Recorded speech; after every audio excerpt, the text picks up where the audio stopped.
מאמר לוגי-אמוני, מאת דוקטור אלון גלעדי. על הבאר, על הנאורות המודרנית והאמונה הישראלית. 8.1 Every process in the world, that is, reality that exists here and after, being, is subject to the laws of nature, but at the same time, it is also subject to the will of conscious things. 8.2 Every choice of conscious things between options for action is a free-willed choice between approaching absolute truth or approaching complete error. Otherwise, it is not a choice. 8.3 Man, by definition, can never reach the pole of truth in his choice, which is from a logical philosophical point of view, the reality of the world being, and from a logical religious point of view, the reality of God, that includes the reality of the world being. 8.4 The rational man strives for truth and is always in a state of error. He approaches the pole of absolute truth by the way of truth, or approaches the pole of complete error by the way of error. 8.5 The rational or rational religious person is always halfway to a truth that will never be fully achieved.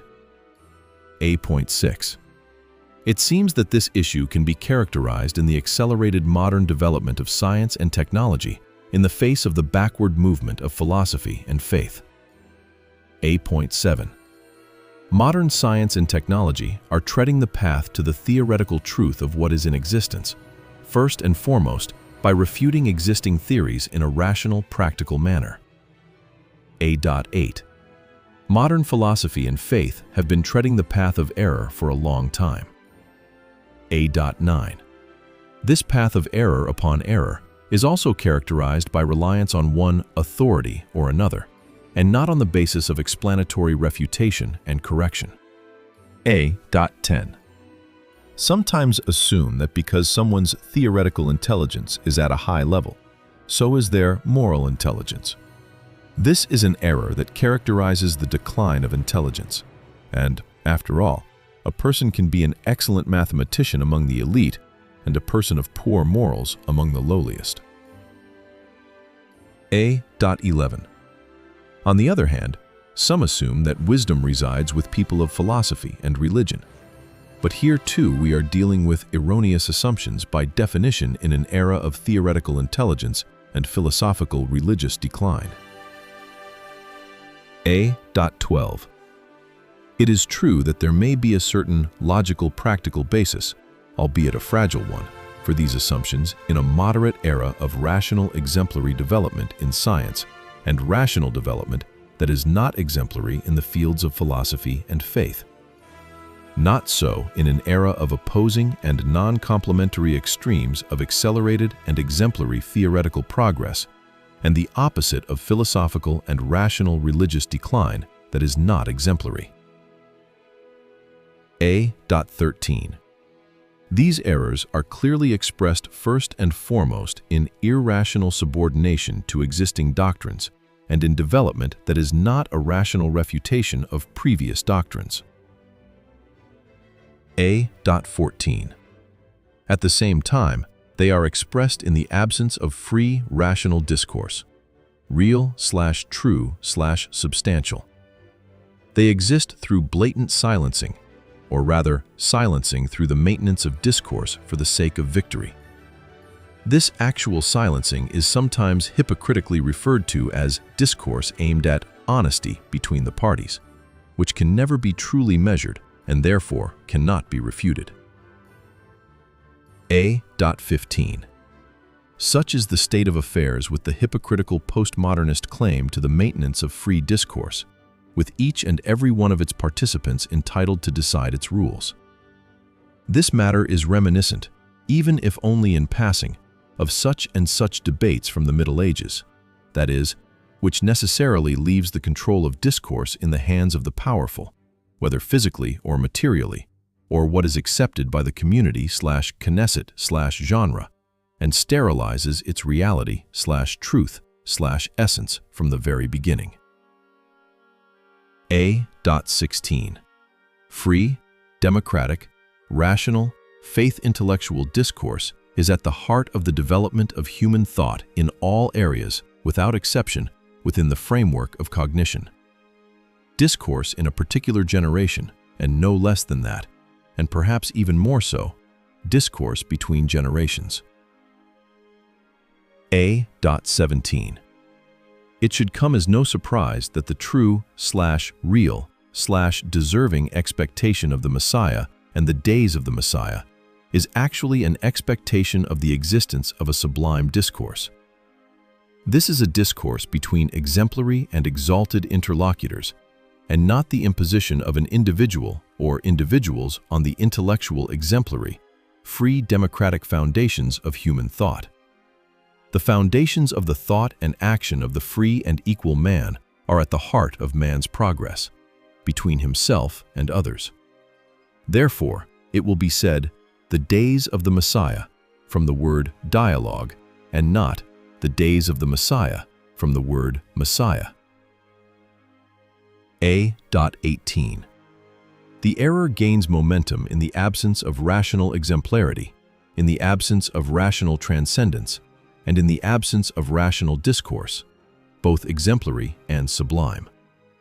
This acceleration gains momentum in tandem with fundamentally failed attempts to penetrate into areas beyond the boundaries of cognition, beyond our reality. A.19.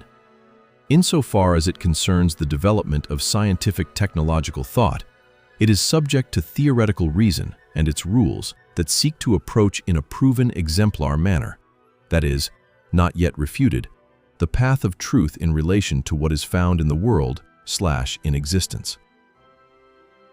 A.20. Insofar as it is something that does not develop rationally, then approaching the pole of error is built in and necessary. A.21.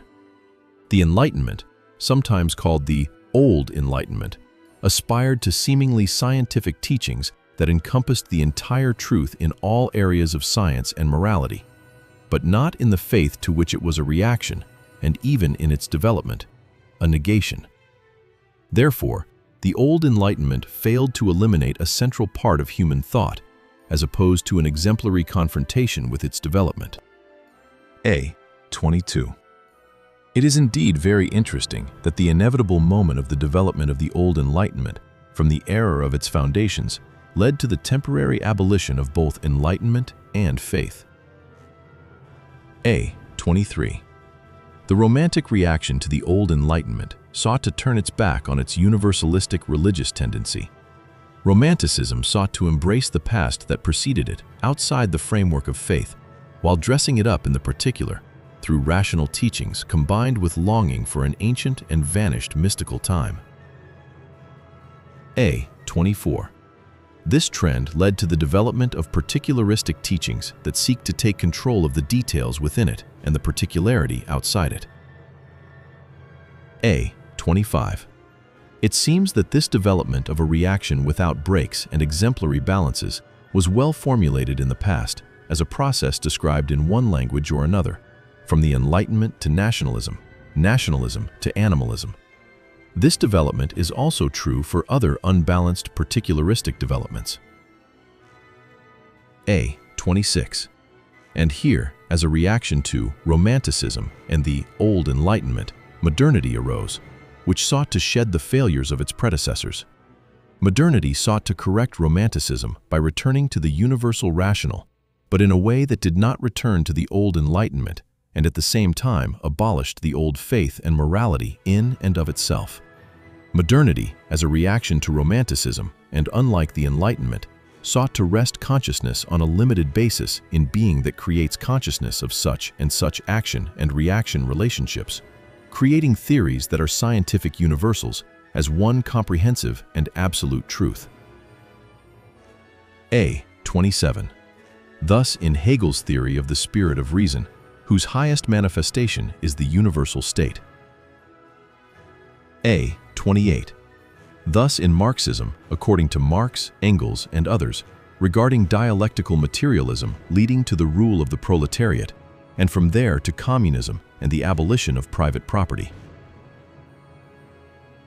A.29. Thus, in utilitarianism, according to Bentham, Mill, etc., which leads through freedom to the non-interfering state, and from there to the maximum happiness and wealth for individuals wherever they are. A. 30. The failure of modernity to address its issue lies in the cancellation that preceded it, and the placing of the universal on a relatively narrow basis of one process or another.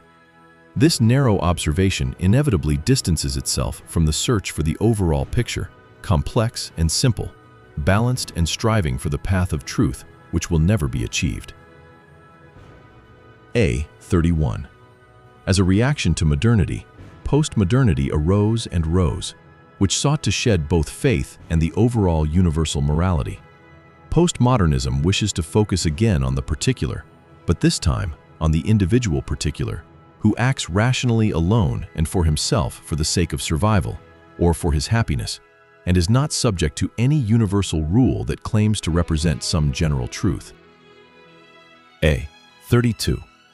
It seems that the central expression that opens and establishes this trend is Nietzsche's nihilism and desire for power from the death of God and morality, and the rise of his superhuman, and so on in those who come after him in their various forms and types. A. 33.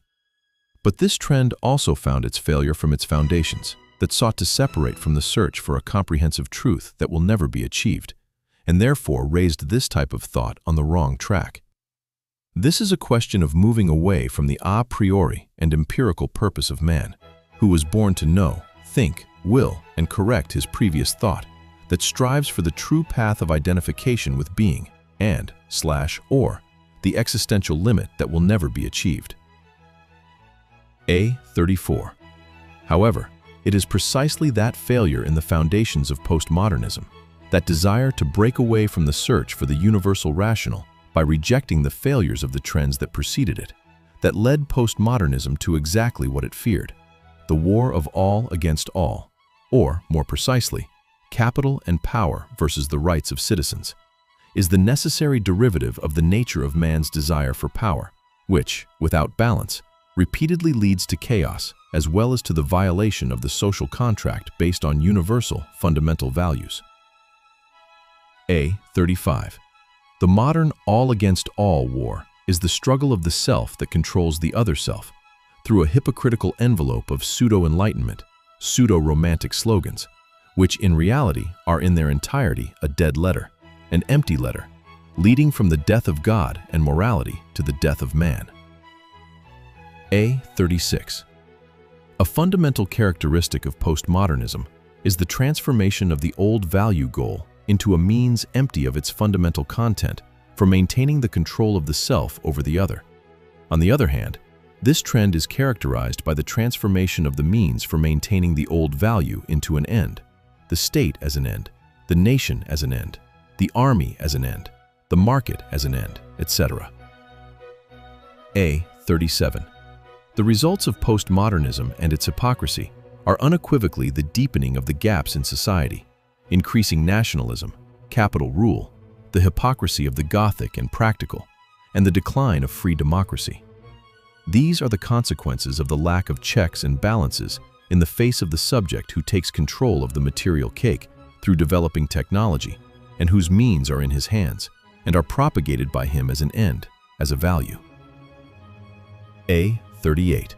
Every trend in human society and nature in general will strive for the causal/contextual development of layer after layer towards a one-way movement, in the absence of checks and balances against it. A. 39. Thus, at the foundation of the right to self-determination, which is derived from freedom to the outlook and practice of animalism, at the foundation of liberalism to pig capitalism, at the foundation of socio-economic equality to the police state, all of these lead to the end of free democracy and a fundamental violation of the fundamental rights of man. A. 40. This trend in the capital rule of the barons of capital and power found the ideological practical means to strengthen it in various and varied forms, as much as came close to preserving and establishing the rule of capital. A. 41. The ambition of modernity and postmodernity, starting with Nietzsche and onwards, was to find a very general rational basis that did not require any teachings of morality or faith.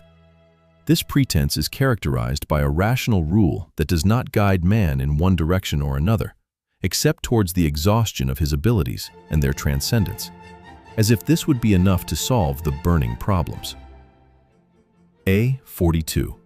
The postmodern position was that a seemingly very limited rational rule was required, devoid of a purpose that interferes in advance with the will of the individual, and thus very simply allows each person to act as he wishes according to his free will. This issue inevitably led to different trends between those who saw all means as valid for the existence of the subject, and those who saw all means that do not act against another subject as valid. The ideological, practical, processual bottom line for the various trends in postmodernism was a gradual return to all male dualities, together with technology that develops in an accelerated and rational manner with all that this implies. A43. On this, it will be said that any matter that receives a push and moves by another matter in a certain direction in an infinite vacuum will move forever in that same path. On the other hand, the nature of matter with consciousness and will is to resist conceptually and practically an eternal and unbalanced movement in one material direction, and a vacuum in being. To the extent that the push has a certain direction, a specific purpose, then the natural development without breaks and balances will act to protect that purpose and those who benefit from it, and at the end of the day, the rule of a few within its framework. To the extent that the push does not have any specific direction, but acts in itself from a super-principle, such as the will to power, then without balances and breaks, it will necessarily lead to a war of all against all in one way or another. A44. In the face of postmodernism and its implications, no clear new-old trend has been set, except for the ideal of the fourth estate from the principle of freedom and equality in equal status, and from the realm of faith, a principle of a modern return to rational faith. An empirical observation of the setting of this new-old middle ground reveals unequivocally that its share has so far been the silencing, humiliation, as expected from the war of everything with everything within the framework of postmodernism. A.45. What? But exemption without nothing is impossible, and therefore, in the face of the failure of postmodernism, one can see among the acceptable and harmless genre of the dominant method a corrective return to the so-called Old Enlightenment, in the manner of the so-called New Enlightenment. This is ostensibly a trend that accepts the existence of faith and nationalism as tolerable, and at the same time seeks to continue postmodernism in terms of doubts about the existence of any general value theories, and at the same time recognize that there are some universal values that are not truly known. The New Enlightenment does call for the search for truth, but at the same time seeks to leave the search for individual truth to the individual as he pleases, according to his love, with various means of refutation, if at all. A.46. The failure of this hesitant trend, perhaps hypocritical, is necessarily found in its foundations and in relation to the firmness of the teachings that preceded it and the social structures that were created for them. Hesitation and, even more so, hypocrisy, unlike constructive contentment, do not constitute a solution to the failure of postmodernism on the path that strives for a truth that will never be fully achieved. A.47. As a rule, the refusal to rationally apply itself to any field of human thought, as opposed to a field that is not found in human consciousness, constitutes a failure in thought, whether it seeks rationality and constant corrective refutation, or to the extent that it does not seek it. A.48. At the same time, avoiding the search for a comprehensive, rational, universal direction constitutes, in practice, remaining in the subjective that turns from rational to irrational. The meaning of this type of new enlightenment is that the starting point of thought is the burning problems, and the value foundations are a secondary, subjective, and intuitive matter in a structured way. A.49. To the extent that the starting point is man, nature, or God, understandable and exemplary value implications are necessarily derived. On the other hand, To the extent that the burning problems are the starting point, then the definition of the problems and their burning, as well as their implications, are not a matter that is learned in a masterful manner, but rather guesswork. Therefore, the New Enlightenment, as it is called, is not enlightenment at all, and, on the contrary, it is found by definition on the wrong path to the absence of truth. A.50. In practice, the New Enlightenment is projected as a kind of longing for the lights of man, the enlightened, the rational, the exemplary, while actually canceling it as an empty word.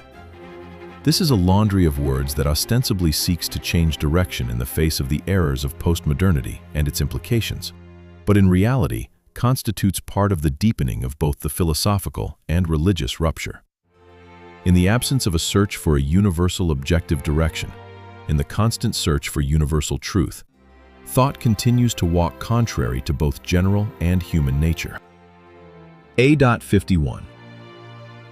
Not a new enlightenment before us, but a process of intellectual darkness, hypocritical, artificial, that silences, and sometimes even humiliates and silences those who seek a substitute in a true way. A.52. The foundation of the foundations of the old enlightenment is the uprising against the degenerate institutions of faith, with their whims, persecutions, and tortures against those who have a different opinion. A mockery of rash is that the Torah, that calls itself a new enlightenment, actually works together with postmodernism to silence and humiliate those who stand up to them, only without the devices of physical torture. A.53. Conceptual practical darkness inevitably leads to a lack of conceptual practical balance and the spontaneous development of irrational views, which rely on the subject and the will to power. An example of the will to power, in the language of economists, is the will to benefit, which fits well with the benefit of the I that controls the you that is controlled. The utilitarian and/or powerful I is, for example, the minority of those with capital, or the minority of those with control in academia, or the minority of those with control in the institutions of institutionalized religion. General capital, general academia, and general religion, through their unelected rulers, lure people into the clutches of the state they control towards their benefit, as opposed to the general benefit of the entire public. A.54. A prominent characteristic of the Enlightenment that calls itself new, which is not enlightenment at all, is the use of public sentiment for the sake of beautiful envelope concepts that were, and in fact, are not. Enlightenment, democracy, liberalism, socialism, freedom, equality, national religious, national liberal, new left, the third way, the new enlightenment, each and every one of them as an empty laundry of words that have no real connection with their foundations. A.55. The new enlightenment is where the laundry of words actually constitutes a combination of the negative pole of the development of the old enlightenment, together with the negative pole of the development of romanticism, together with the postmodern subject as well. A.56. This wrong conceptual salad is dangerous because its consequences are the same vacuum that postmodernism left behind from the processes of the unbalanced directions/foundations in themselves in philosophy and faith. Self-definition is in a clear process towards nationalism due to the lack of commitment to the national foundations and their comprehensive and enlightened development. The same is true of the development of social disparities and the modern slavery of the majority of the public to the tyranny of the capitalists on the one hand and the party owners on the other. Without an ideological, practical, substantive, and exemplary insistence on a balance between the foundations of freedom, socio-economic equality, and the pursuit of happiness, equality, and freedom become the reality of the oligarchy of the few only. A.57.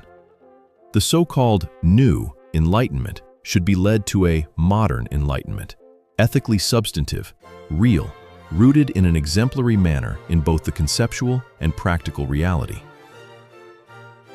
A.58. The modern enlightenment seeks in an exemplary manner to be an exemplary light for humanity and the existence in which it operates, both living and non-living.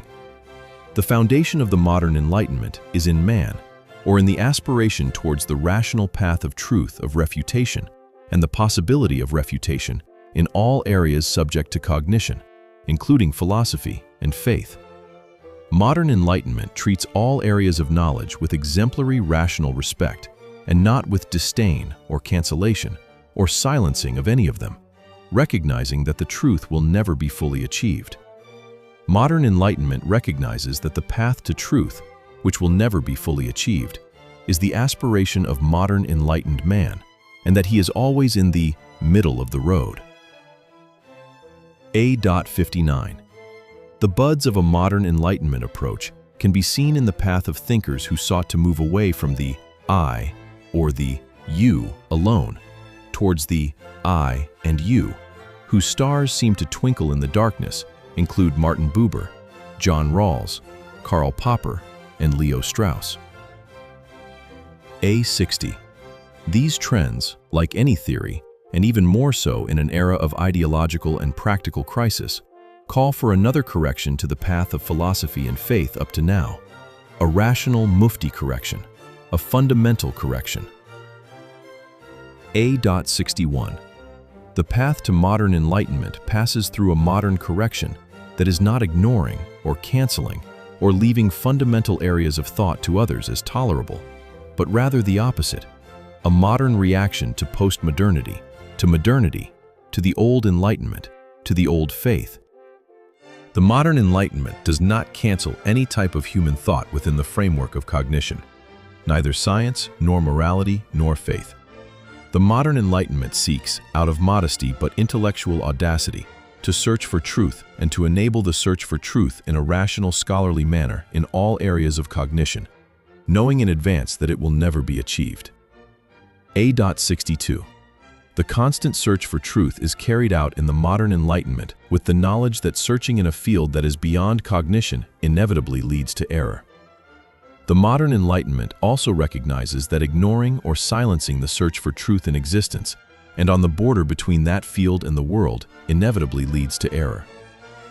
A.63. But it is not the Enlightenment alone that is in distress on the ivory tower of the accepted genre and the decadent silencing one, but, surprisingly, faith is in a serious and ongoing crisis at the same time. The faith that was accepted with a committee was declared dead, or was left in the hands of those who led it to political power, to violence, and to its loss, exists, but not as a true faith, but as a faith of power and decadence. A.64. Indeed, the degeneration of monotheistic beliefs can be characterized by the aspiration of their decadent development to that which is beyond recognition, and by their ignoring the dimension of the boundary between God and the world. A natural consequence of the retreat of subjective beliefs from the search for the path of truth is their desire to control the public, to strike the rock and not speak, to command love and obedience instead of loving voluntarily, freely through eternal discourse, in the place where the believing rational person reveals and stands, and at the same time takes off his shoes. A.65. The purpose of the rational religious man is to explain, not to create. The purpose of the modern rational religious man is to talk, to create, not to listen and obey. The purpose of the modern, rational religious, exemplary and exalted man is to worship and preserve the garden, not himself, the I or the you, or any other substance in his being. A.66. A clear motif of the detachment of all subjective monotheistic beliefs from the constant search for truth is the abrogation of prophecy, religion, and its causes. At the beginning and at the end of the day, the abrogation of prophecy in the rational religious sense is a matter of detachment from the foundations, rule, and both religious and rational degeneration. A.67. From generation to generation, a prophet will come before them, and I wish all Israel would be prophets, and after all, the purpose of the teacher is that his student will rise above him, and it is not for nothing that the first place where Abram settles in the land of Canaan is a teaching oak. It is not so, and it will be the opposite in the degenerate, authoritarian, subjective beliefs from which the search for the path of truth begins and continues. A.68. Every man, every woman, in their faith they will live, because the foundations of rational faith and modern enlightenment, among other things, are free will. But from here to avoiding the search for the path of truth forever and ever, so far. Therefore, it will be said, every man, every woman in their faith will live, but at the same time every man, every woman, the righteous in their sublime and exemplary faith will live a life of ascension, a life of example, an eternal life. A.69. In practice, the three great monotheistic beliefs, with their varieties, types, and institutions, have not been searching for the truth for a long time. They see a foundation and a command in post-prophetic interpretations of the past, which are tainted with the governmental dimensions of such and such institutional foundations, and lack a model in their development as a point of support. They have forgotten their foundations that are obligatory by definition, the constant aspiration towards the path of truth that is unattainable by definition, to serve God, to serve and preserve it. A.70. The ritual has become the main thing. The interpretive text has become the essence. The development of degenerate faith is similar to the development of dulled philosophy, the distancing from the foundations, the means that have become the main thing. Just as in the pseudo-enlightenment language became the main thing, the desire for truth has become the will to power, the will to benefit. Therefore, the Gordian knot between the barons of capital government and the leaders of the decadent religious establishment should not be surprising. A.71. As a second thread, the distancing in established religions from the foundations of the fundamental faith, relying on its human components, is so human. The distancing from both the essential and institutional foundations of faith is a built-in element in a path of clear error in the will to power, and not in the path of striving for the path of truth. A.72. Thus, from generation to generation, through rule and the will to power, and not through the will to truth, monotheistic beliefs have turned upside down in relation to their origins, moving away from their foundations and their point of departure, God, the truth. A.73. The foundation of Jewish monotheistic faith in the Hebrew faith, which acted as a reaction to pagan faith, not matter as a foundation, whether as a person or as animate or as inanimate, but what is beyond them and includes them. A.74. There is no monotheistic faith that stands by itself. A.75. Every monotheistic belief, as it is fundamentally rooted in some reaction to a previous belief, in the quest to correct what preceded it. But each correction is necessarily a springboard for further correction and so on, from the recognition that God is unattainable, and therefore the full worship of God and the preservation of it are necessarily unattainable. A.76. Amenhotep IV's reform, Akhenaten, towards the monotheism of Aten, the sun god, acted against the institution of the Egyptian pagan pantheon, in which Aten was a secondary aspect of the sun god Amun-Ra, who was previously the god of evil. Noah's biblical reform acted against the generation of sin. Abraham's biblical reform against Akkadian idolatry, the rule of the Assyrians, Abimelech, Pharaoh, and injustice, the debate over the righteous in Sodom and Gomorrah, the encounter with Melchizedek, etc. The biblical reform of Isaac struggled against the government as a whole, the boys of Isaac versus the boys of Abimelech, the blocking of the wells, and the quarrel of the boys. The biblical reform of Jacob and Rebekah worked with tricks against Isaac and his preference for the act, absent God and Jehovah as the main thing. They did. The biblical reform of Jacob after the union with Leah and Rachel against exploitation and deception, Lebanon, and against his previous missing essence, the struggle with man. The biblical reform of Moses, as a simple matter, worked towards the monotheism of "I will be what I will be," of the 10 Commandments for the Israelites versus the 10 plagues for the Egyptians, against idolatry and government as they are, Pharaoh, evil, Ammon, Aston, Amalek, Midian, Baal, and more, including the forgotten wordplay of the king's trial versus the rejection of Molech. A77.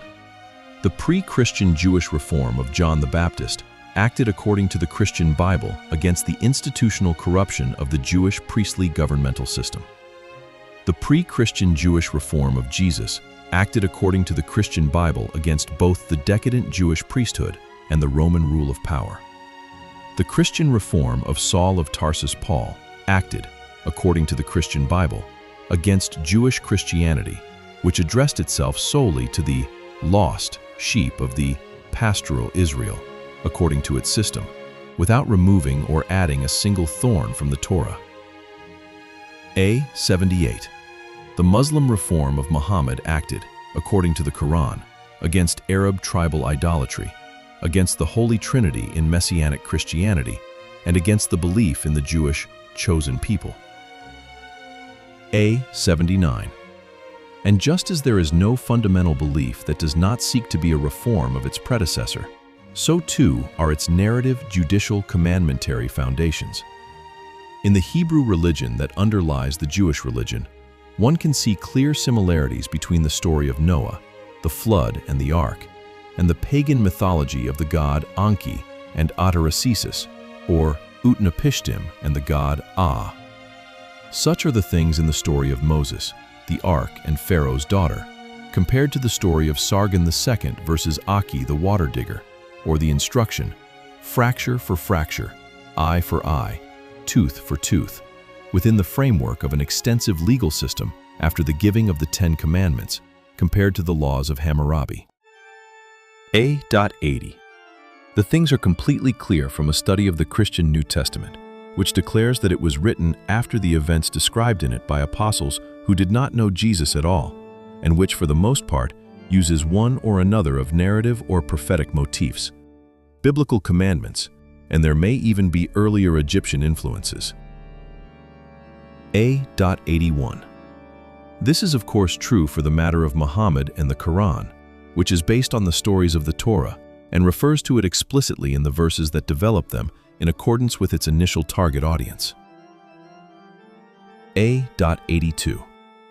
The things are of course true for the explicit reference to Christianity and the positioning of Jesus as a prophet in front of the one God, Allah, and not as part of a trinity, as well as the determination of Muhammad as the last prophet and the highest of the line of prophets who preceded him. A83. Every religious reform is partly found in the foundations of truth, being rooted in its predecessor insofar as it was partly rooted in the path of truth. At the same time, every religious reform, in the course of its development, distances itself from the foundations of truth, from which it is human, and to the extent that it operates out of a desire for control and not out of a desire for truth. Hence, every religious rational reform is forever subject to correction and, God forbid, to repetition, because of its fundamental aspiration to serve the indefinite and unattainable God. A84. Every religious reform rooted in the building of religious institutions is necessarily on the path of degeneration, since man is by nature destined to degeneration, and so are his institutions. Consequently, the fundamental and constant religious rational reform that seeks to seek the path of truth to serve and preserve it includes both a reform to correct the distance from its conceptual foundations and an institutional reform in response to the degeneration of the institutions of its predecessors. A85. The institutional developmental foundations of the modern, rational faith are rooted in a fourfold institutional division as a derivative of its essence. In the ideal way of the end of days, there is no need for this institutional division, since their essence is found in the woman and the man who think and act rationally, when they are in a free and equal reality, and do so in an exemplary and noble manner. This ideal reality is achieved, among other things, by the simple prophecy of the prophet Isaiah about the coming of a stem from the line of Jesse. This stem, in this ideal reality, contains within itself all the institutions of prophecy, wisdom, government, and priesthood, in the exemplary and noble thought of man, with the executive power remaining, of course, in the hands of a little boy, with all that this implies. A.86.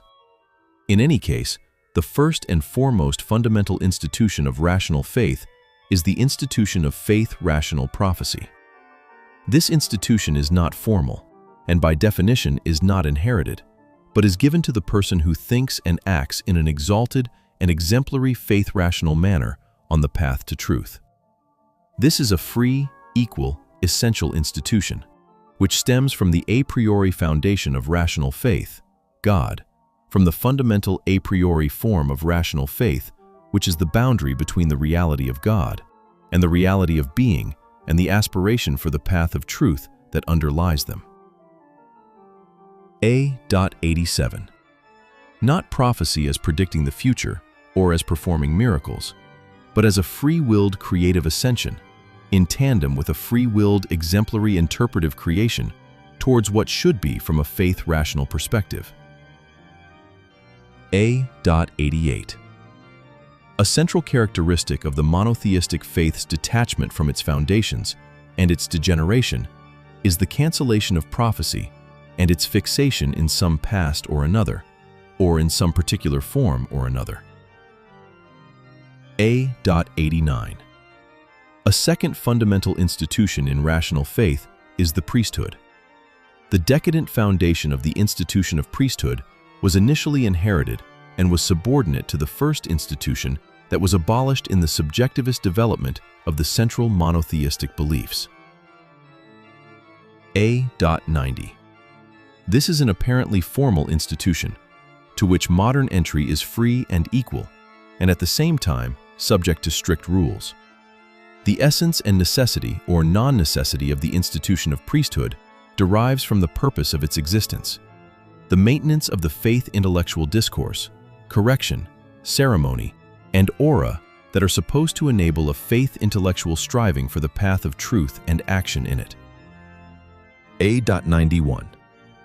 The third fundamental faith intellectual institution is wisdom.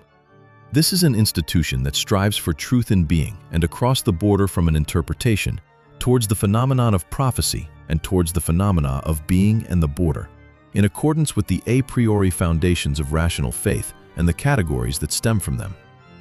This is an institution that, similar to prophecy and unlike the priesthood, entry to it is supposed to be free and equal, and at the same time depends solely on the exemplary objective free achievement of the believing rational person. A.92. In general, it can be said that this institution replaced both prophecy and the priesthood in Orthodox Rabbinic Judaism. This abolition is generally characterized by the decadent development of prophecy after the destruction of the temple, and the transformation of the institution of wisdom into a governmental institution, or one that aspires to power or is part of it. In general and Orthodox Christianity, the institution of wisdom was united with the institution of the priesthood, which in practice overshadows and includes it. In Islam, the institution of wisdom stands on its own, similar to Judaism, in its developments that strive for obedience, while in various types of Islam, it can be seen that the same religious scholars have become rulers of both religion and state, both de jure and de facto. This development of the absorption of the institution of prophecy and priesthood into the institution of wisdom, along with the disengagement from the foundations of religions, characterizes the types of developments in monotheistic religions that strive for obedience. Sometimes this development has caused the institution of wisdom to become an institution of actual priesthood, and sometimes an institution of actual government, and sometimes both, and this in view of the abolition of the institution of prophecy, a void into which the fourth estate in rational faith, government, is inevitably drawn. A.93. The fourth institutional manifestation in rational faith is government. This institution enables the physical existence of the fundamental rights of individuals for the purpose of the faith-rational service of God, including the practical way that is appropriate for them to take a step within the framework of the aspiration to serve and preserve it. A.94. To the extent that the institution of government becomes dominant over other institutions, rational faith finds itself on a path of structural disappearance, on a path of the will to power instead of the faith-rational desire for truth. 95. To the extent that the institution of wisdom or priesthood becomes dominant in an exclusive and disconnected manner from the institution of prophecy, they necessarily unite with a government institution in order to continue and even deepen their exclusive dominance. And once again, rational faith finds itself on a path of structural disappearance. 96. The institutions of rational faith are derived from its foundations, and so is the correction required from time to time for their development and for the correction of their inherent degeneration. 97. Thus, it can be seen that from the very essence of these institutions, a continuity is derived that is not passed on through physical inheritance, but through the inheritance of skills and efforts, through an ideological inheritance that develops in an exemplary manner. 98. The interpersonal and intergenerational transition in the institutions of rational faith cannot be accomplished through physical inheritance dependent on origin or arbitrary governmental appointment. In rational faith, prophecy develops through ascension/exemplification, and therefore necessarily has no connection to origin or governmental appointment of any kind. Such is the case with the religious rational priesthood, whose ceremonial, personal, and public foundation is in the reception of religious rational prophecy and its interpretation by wisdom, as well as with institutional qualifications that are not dependent on arbitrary descent or origin. Such is the case with the institution of religious rational wisdom, which necessarily depends on exemplary skills in the exemplary interpretation of prophecy and the wisdom that preceded it, and which necessarily has nothing whatsoever to do with the matter of an arbitrary governmental origin and appointment. Thus, there is no, and cannot be under any circumstances, a religious rational governmental institution to which the other religious rational institutions are subordinate in any way, no matter how united under it or present at its table. The development of the unity of religion and state characterizes the degeneration of faith and its distancing from its foundations, and is an anti-religious development in the fundamental sense of the word, which perpetuates the religious rational error and even deepens it again and again. 99. Any institutional development that is not dependent on the foundations of the rational faith necessarily distances the development of the rational faith from its purpose, since it focuses on the preservation and work of government in institutions. This development necessarily contradicts the work of God as the starting point, and the preservation of the foundations and their development in relation to the purpose of striving for the path of truth and walking in it. 100. From this we learn that all those developments of the various beliefs that distance themselves from their conceptual foundations through their institutions that are degenerate by definition inevitably lead them to error. So too does their non-exemplary development, which is as far removed as a bowstring from the fundamental institutions of rational faith and their foundations in general, and in a modern way in particular. 101. It seems that the central motif common in practice to the three subjective monotheistic beliefs is the abolition of the institution of prophecy. Another central motif common to them is the tendency to abolish the possibility for every woman and man to develop the path to truth in a free and equal manner, both exemplary and transcendent. 102.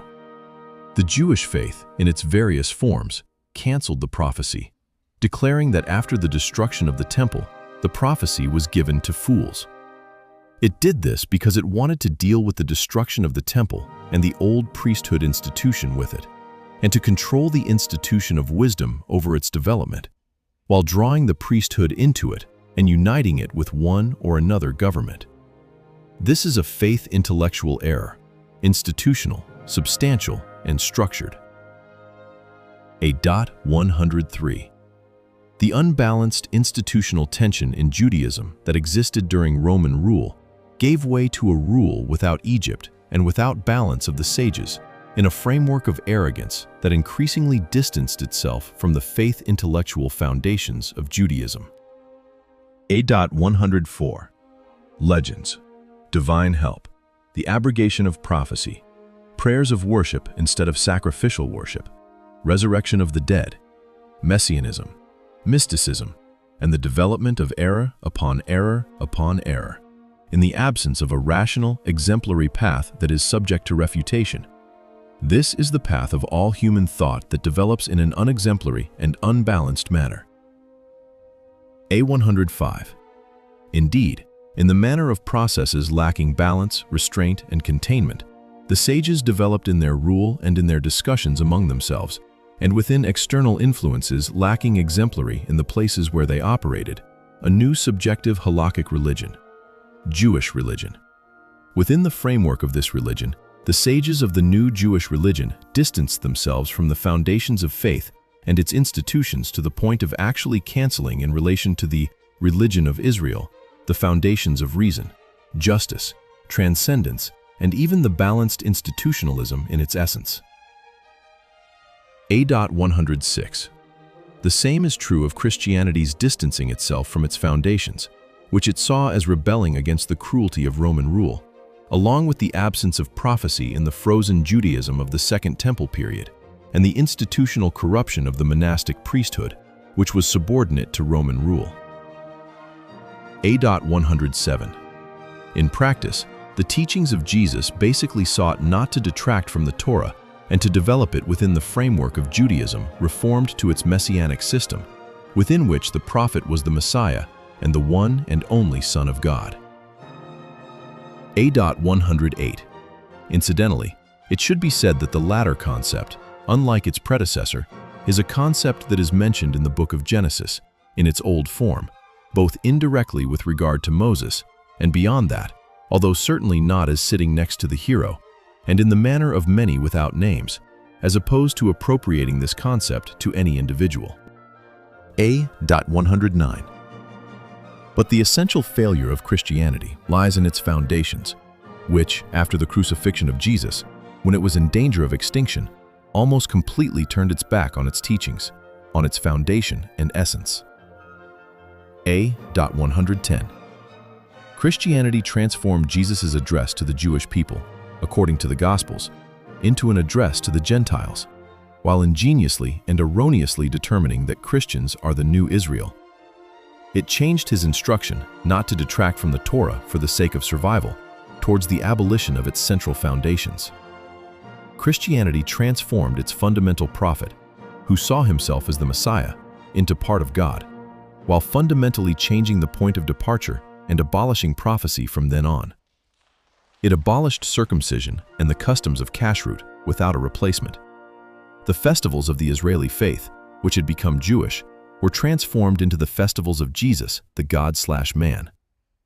It turned the Sabbath into Sunday, the death of Jesus into his resurrection, Hanukkah into Christmas, 8 days before the Roman New Year, which became the date of Jesus' circumcision, which was abolished within the Christian religion, into the Christian New Year, and so on. 111. Institutionally, Christianity first focused on wisdom for its fundamental development, and then neglected it towards the rule of the priesthood and a focus on distribution and rule over the flock of its flock, instead of developing the free and equal search for the way of truth. 112.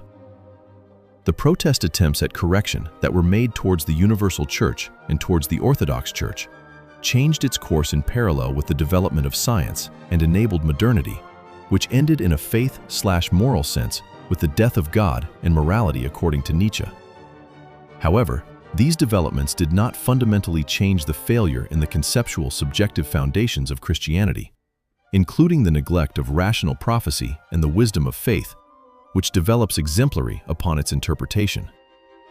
They did not change the starting point of modern Christianity/messianism on the subjective foundations of early Christianity, before and after its complete separation from the frozen, decadent, and institutional Judaism under foreign rule, before the destruction of the Second Temple, against which it rebelled.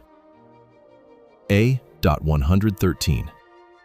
The same is true of the formal Muslim faith, whose foundations are obedience instead of free and equal conceptual institutional development, and which fundamentally abolished prophecy and declared that its prophet is the last and supreme. A.114. Islam fundamentally claimed the receipt of the Quran by the last prophet, Muhammad, through angels, and declared that the Hebrew Torah is false and distorted. Islam transformed one of the mountains in the land of Moriah into Mount Arafat near Mecca, and the covenant of Isaac into Ishmael, uniting the sages and priests without exemplary insistence on developing its inherently subjective elements, while fundamentally demanding obedience and preventing critical development. A.115. The trend of correction of Islam vis-à-vis Christianity, from a transition from prophet/Messiah/Son of God/part of the divinity itself back to the one God and prophecy, came in tandem with changing the foundations of the Hebrew Torah to subjective Arab aspects and positioning the last prophet in a prophetic Sufist manner. It did this in a manner that was in some ways parallel to divinity, although not explicitly, such as the Gospels in the name of God in the plural, receiving the Torah from angels, the ascension of Muhammad to heaven, and more. A.116. The institutional development of Islam through successors to the Prophet, religious scholars, and judges, while abrogating prophecy, is a direct continuation of the subjective foundations of this monotheistic faith, and is in a direct line to the inevitable rational religious degeneration on which it is treading. A.117. The trajectory of degeneration in the three great religions was interrupted for a historical moment at a short-lived point of correction that passed from the world while still in hostility in the Middle Ages, and had no real continuation in relation to its foundations. A.118. This is a preliminary attempt to combine ancient Greek philosophy with these beliefs, the known manifestations of which have remained orphaned since then. A.119. The well-known manifestations of the faith-rational hiatus that remained without real correction and development are Maimonides, Ibn Rushd, and Thomas Aquinas. A.120. These were the buds of faith-rational lights that were quickly extinguished by the old institutions, and the developments of mysticism as a reaction that have remained combined with them to this very day. A.121.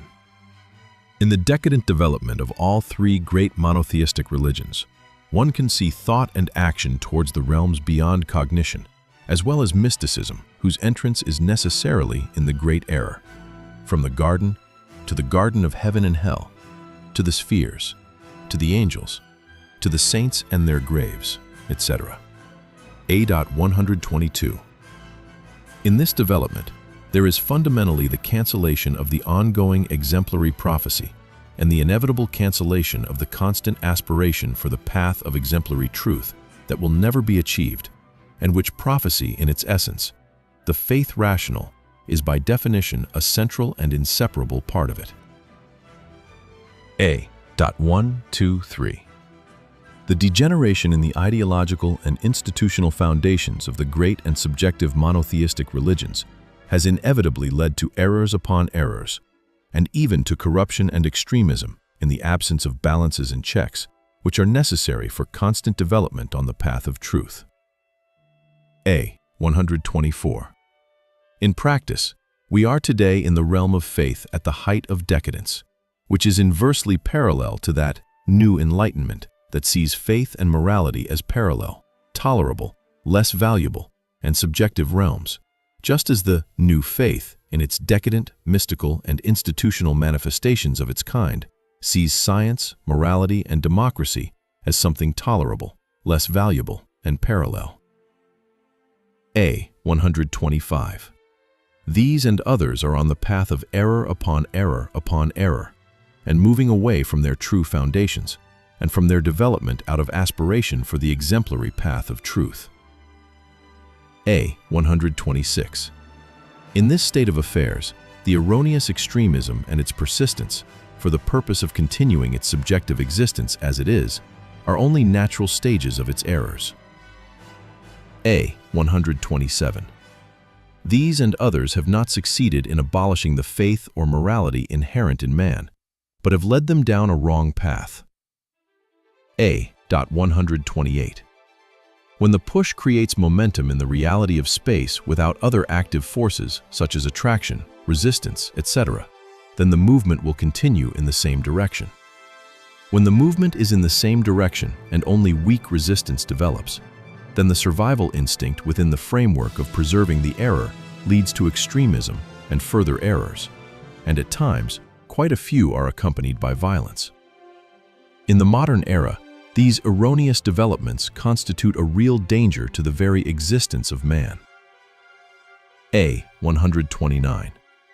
It has already been said that the children of God stand before Jehovah and the devil among them, and the more they do not act, the more the path to the disaster of the innocent and the God-fearing is paved, in contrast to the very existence of the truth of faith and morality that does not depend on anything, conscious and voluntary, or unconscious and involuntary. A. 130. It can be stated here in a preliminary and comprehensive manner that modern science, which deals with natural things and what is in between, is on a constant path that approaches the pole of truth of the world, of the physical and abstract present, which it will never reach by definition. A. 131. On the other hand, it can be stated by definition that philosophy, which deals with the abstract and proper metaphysical present from a starting point of being without God, as well as faith that discusses seeing from a starting point of God, have long been on a path that brings them closer to the pole of error in general, or in their distance in relation to their origin and defined purpose, towards the path of truth in particular. A. 132.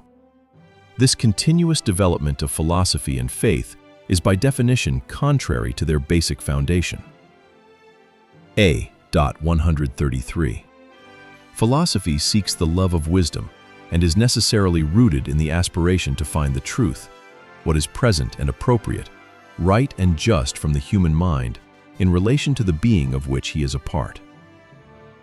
A. 134. Faith, which originates from the starting point of God as the foundation of things and what is beyond them, is based by definition on the unattainable truth. For if God is not the truth, then he is not God by definition, for he is the truth and there is no one else. A. 135. It follows from this that modern faith, insofar as it is a modern rational development of thought from the starting point of God, seeks by definition the love of God, the worship of God, and its preservation, that is, the love of truth, the aspiration to know it and to walk according to it. A. 136. Therefore, modern rational faith necessarily includes what is present and what is proper on the border between the reality of God and the reality that, according to modern faith, was created from the reality of God and is included in it. Therefore, rational faith includes within itself, by definition, the love of wisdom. Therefore, the love of God necessarily includes, by definition, the love of wisdom.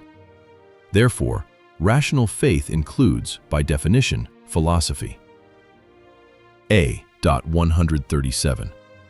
From this, it also follows that modern philosophy, including modern moral theory, to the extent that it is a reformed enlightenment, seeks by definition the understanding of the present and proper being, that is, the love of truth from a starting point devoid of God, and the step according to it. A. 138. For the exemplary metaphysical and moral science and philosophy that walk with courageous modesty in the light and against its absence, and observe everything that is given in being for recognition by way of refutation and correction from a starting point of being, to the path of truth that will never be fully achieved, I will call the modern enlightenment. A. 139. For the rational faith that walks with courageous and exemplary modesty in striving for the path of truth that will never be fully achieved in the light and against its absence, and observes everything that is given in being and the boundary from a starting point for the name of God, I will call the Israeli faith. A. 140. Thus, the degeneration of wisdom and faith does not cancel their development, but only hinders it, since they are an integral and essential part of human thought, whose inherent purpose is the aspiration for truth. As will be explained in this article, the aspiration of the built-in purpose of human thought is for sublime harmony and exemplary rational identification with what is and is appropriate in existence, or with existence and the boundary between it and the reality of God that preceded it. A. 141. To the extent that the development of these central dimensions in human thought and its purpose contradicts their built-in empirical purpose and its purpose, that is, the aspiration for truth that will not be fully achieved, it places them on the path of degeneration and man, whose existence depends on the combination between them and science, between what is and is appropriate, on a standstill.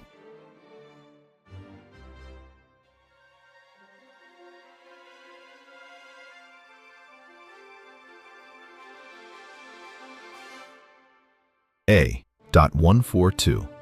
The correction of this trend is where it is combined with fundamental purposes and constitutes a structured causal development of the development that preceded it, both in terms of the aspiration for truth and in terms of the aspiration for life survival, which are combined together in human nature.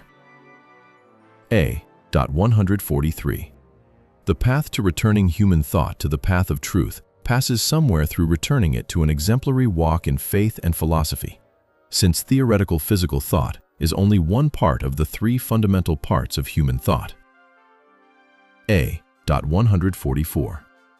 The path to the path of truth does not pass by finding that point of error where the thoughts of faith and morality separated from the path of truth, nor by canceling them or ignoring them or perceiving them as a kind of tolerable blemish of human existence. On the contrary. A. 145. The path to the path of truth passes through a modern return to the foundations of faith and philosophy, from an exemplary and sublime correction of the path along which the thought of man walks, returning to the goal of striving for the path of truth, through the ascension and the ideal of the present and the proper that together compose his thought. A. 146. The ideological practical healing of modern man passes through an exemplary, sublime, voluntary, and perpetual process open correction open to every woman and man. The correction of the relationship between man and the reality of being that includes him, and between him and the boundary between it and what is beyond it and includes it. The modern path that is worthy of the redemption of the free, equal, rational, and faith-rational man halfway to the truth that will never be achieved.